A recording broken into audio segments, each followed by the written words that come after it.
जानी नाल रखे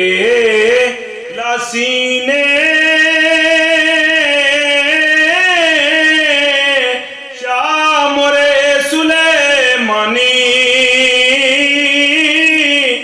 कुवत कुवत ज़ियारत उस दी ओह सी जिंदगानी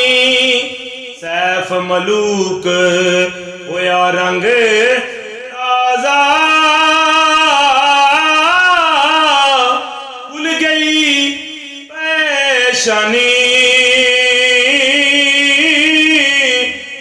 ज़हर उदात मेरे अंदर मरसी दुश्मन जानी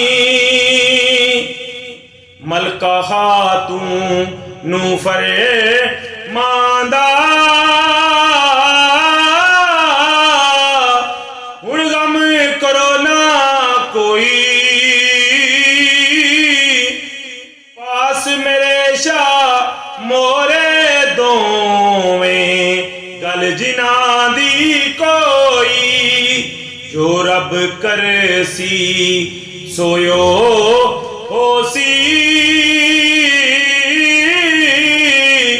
और नहीं कुछ होना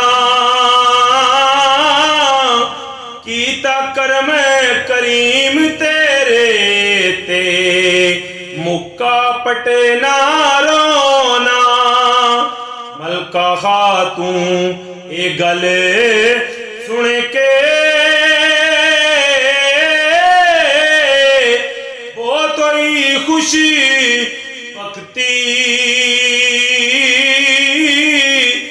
सजदे पै के शुक्र गुजार